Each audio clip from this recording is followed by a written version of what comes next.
My dear friends, नमस्कार है बेटा आप सभी को।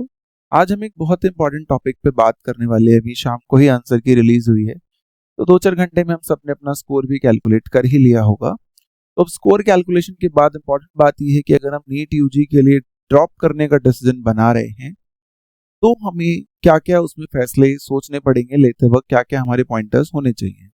क्या उसके ग्रीन फ्लैग्स होंगे, क्या उसके रेड फ्लैग्स होंगे, कितना स्कोर हम इम्प्रूव कर सकते हैं, क्या हमारा रिकवरी फेज का प्लान हो सकता है इनिशियली 1 मंथ में, प्रो और कॉन्स क्या है ड्रॉप करने और ना करने के। इस पे अभी हम बेटा अगले 5-7-10 मिनट में बात करने वाले हैं।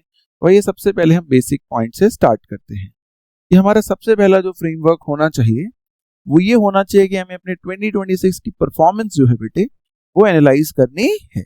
हमें देखना होगा कि हम 2026 के कट ऑफ ट्रेंड्स जो हैं, जैसे हमने भी एनालाइज किया 540 550 से के आसपास ही रहेगी शायद, तो ये उससे कम भी रह सकती है, तो उसमें हम कहाँ खड़े हुए हैं, है ना। सबसे पहले हमें यही देखना है कि जो हम एक्सपेक्ट कर रहे हैं, मान लीजिए 550 का स्कोर है, 560 जो भी है, सबसे पहले हमारा काम ऑनेस्टली यही होना चाहिए।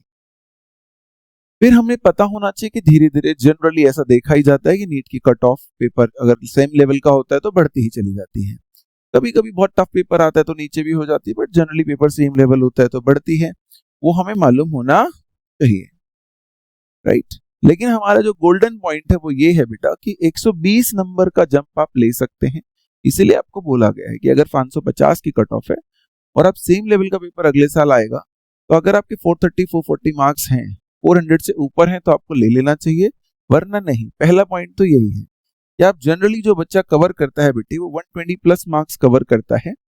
हिस्टोरिकली हमने देखा है कि 70% ऑफ सक्सेसफुल जो रिपीटर्स होते हैं वो 100 से 150 नंबर अपने बढ़ा पाते।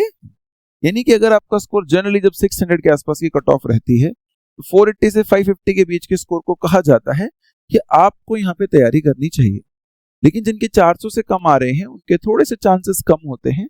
ऐसा नहीं है कि उनका उनका सक्सेस रेट होगा ही नहीं या वो सिलेक्ट ही नहीं हो पाएंगे, ऐसा बिल्कुल नहीं, बट उनका थोड़ा सा डाइसी रहता है। लेकिन अगर आप अपने कट ऑफ के पास हैं, 100 नंबर पीछे हैं, और आप अगली साल फिर से 5-10 घंटे मेहनत करने के लिए रोज तैयार हैं, तो आप एक ड्रॉप ले सकते हैं। ये डाटा सिर्फ इसलिए बताया गया है। इट इज जस्ट लाइक जैसे हमारा एक्शन पोटेंशियल या रेस्टिंग मेमोरेंट पोटेंशियल होता है। ग्रीन फ्लैग्स क्या है?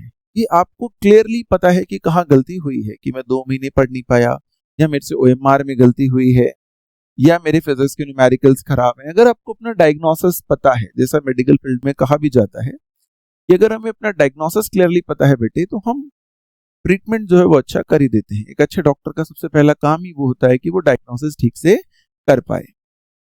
दूसरा ग्रीन फ्लैग होता है जो अभी मैंने समझाया कि भाई टारगेट स्कोर जो गवर्नमेंट कॉलेज का है उससे आप 50 से 80 नंबर ही पीछे हैं, यानी कि आप मार्जिनल जोन में हैं, तो आपको इसको सेफ जोन कहा जाता है। तब आपको सजेस्ट किया जाता है कि आप जरूर ड्रॉप करें और एक बार और तैयारी करें, स्पेशली अगर आपका ये फर्स्ट अटेम्प्ट था और आपने अभी तक कोई ड्रॉप नहीं लिया है। आगे देखते हैं ग्रीन फ्लैग्स के बाद रेड फ्लैग्स क्या हैं। अगर आप एक्सट्रीम बर्नआउट का शिकार हो चुके हैं, आप 1 या 2 बार तैयारी कर चुके हैं, कुछ बच्चे पहली बार भी बर्नआउट हो जाते हैं। इस बार भी हमारे कुछ स्टूडेंट्स थे, उन्होंने कहा भैया अब हमें नीट देना ही नहीं है। तो अगर आप एक्सट्रीम बर्नआउट हो चुके हैं, आपको फिजिक्स की बुक देख के मन ही नहीं कर रहा है, बायो की बुक देख के मन ही नहीं कर रहा है, तो बेटा अभी 1 महीना आपको डिसाइड नहीं करना है कि हमें ड्रॉप लेना है। अभी आप कुछ और कोर्सेज की तरफ देख सकते हैं। एक्सटर्नल प्रेशर ओनली, अगर आपको ऐसा लग रहा है कि पेरेंटल या सोसाइटल स्टेटस की वजह से आप ये डिसीजन ले रहे हैं कि मेरे तो भाई ने भी 2 ड्रॉप के बाद सिलेक्शन लिया था, या घर वाले बोल रहे हैं एक बार और कर लीजिए, या बाकी सब लोग कर रहे हैं, तो आपको ऐसा डिसीजन बेटे नहीं लेना चाहिए। फिर बात आती है थर्ड अटेम्प्ट प्लेटू। अगर आपके शुरू के 2 अटेम्प्ट्स में 2 ड्रॉप्स में स्कोर सेम ही रहा है, ज्यादा इंक्रीज नहीं हुआ है, तो अब थर्ड ड्रॉप आपको नहीं लेना चाहिए, आपको आगे बढ़ जाना चाहिए अलाइड हेल्थ साइंसेज की तरफ करियर।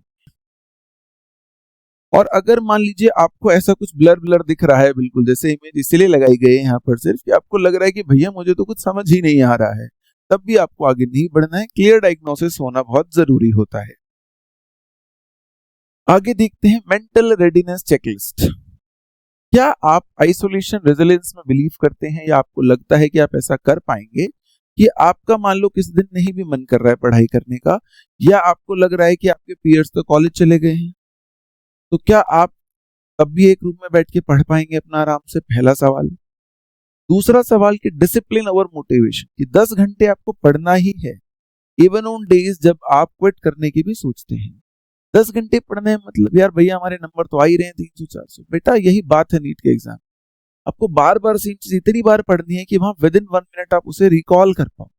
अगर वो 3 घंटे की जगह 6 घंटे दे दिए जाए तो बहुत सारे बच्चे सॉल्व कर लेंगे, लेकिन आपको जल्दी उसका एक ही तरीका है एक्टिव रिकॉल मेथड, की कोई चीज पढ़ी है उसे 4 बार 5 बार दिन में बिना बुक के ही रिवाइज करते रहे मन मन में, तो शायद बेटे आप जल्दी से इसे कर पाए। इमोशनल सपोर्ट, क्या आपकी जो फैमिली सपोर्ट है वो बिना टॉक्सिसिटी के, या फ्रेंड सपोर्ट है वो आपको सपोर्ट करेगा क्या 1 साल के लिए। एबिलिटी टू अनलर्न, कि भैया ये भी बड़ी इंपॉर्टेंट बात होती है कि जो गलतियां पिछले साल करी थी, जो गलत मटेरियल पढ़ लिया था, जो सीख लिया था, क्या आप उसे छोड़ने को तैयार हैं। बहुत बार बच्चे को लगता है भैया जो भी था 300 नंबर तो इसी से आए थे, तो मेरे को शायद यहीं से कंटिन्यू करना चाहिए, बच्चा छोड़ ही नहीं पाता है।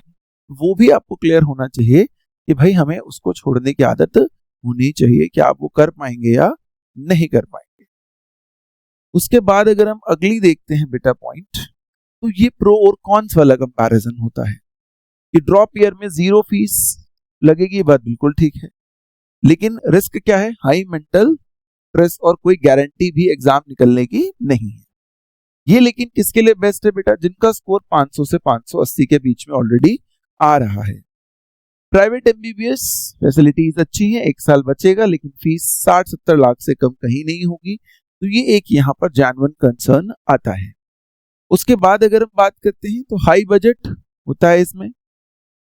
उसके बाद बीडीएस या बीएमएस अगर हम कर लेते हैं तो मेडिकल फील्ड में तो हम रह सकते हैं, लेकिन स्टार्टिंग सैलरी थोड़ी कम होगी और हमें क्लिनिकल प्रैक्टिस पे ज्यादा जोर देना पड़ता है रेदर देन हम डायरेक्ट जॉब की सोचें। अलाइड साइंसेस, बायोटेक और फिजियोथेरेपी वगैरह फास्ट ग्रोइंग है, करियर ट्रेजेक्टरी अलग है, यहाँ पर थोड़ा सा डामाडोल सी सिचुएशन रहती है, बहुत क्लियर पाथवे आपको जनरली पता नहीं चलता है, तो पाथवेज का कंपैरिजन भी यहाँ पर बता दिया गया है। अगर अब आपने डिसाइड कर लिया है ये सब जानने के बाद भी कि भैया हमें तो कोशिश करनी ही है, तो उसका क्या सक्सेस मंत्रा होगा।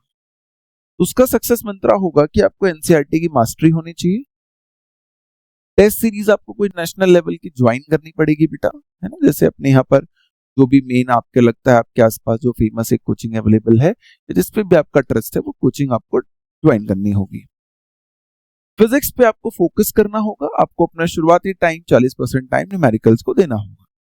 जो क्लास में न्यूमेरिकल्स कराए गए हैं आपको पिछले साल जो टेस्ट सीरीज में बेटा, उन्हीं को 10-10 बार करें, नए नए न्यूमेरिकल्स ट्राई करने से ज्यादा बेटर है, ताकि उस तरीके के सवाल आए तो आप आराम से कर पाए।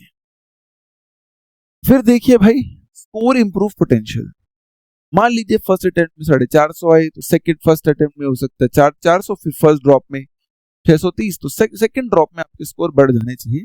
जनरली ये वाला ग्राफ रहता।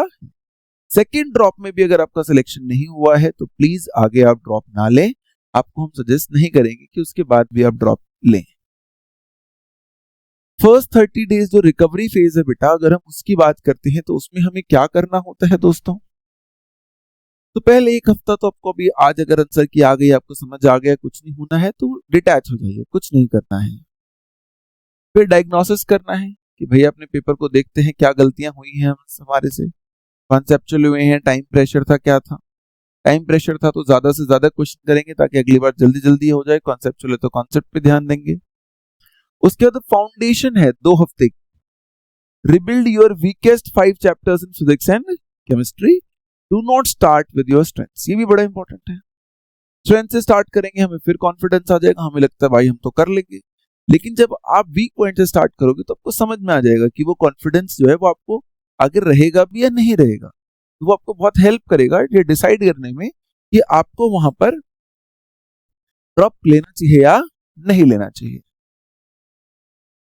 अगर इसके अलावा भी बेटा कोई क्वेश्चंस हैं तो आप प्लीज पूछिएगा। मेरे हिसाब से 15 जुलाई जो है तब तक आपको डिसाइड कर लेना चाहिए, पहले भी आप कर सकते हैं, और अगर आपका कोई सवाल है तो आप हमसे कांटेक्ट कर सकते हैं।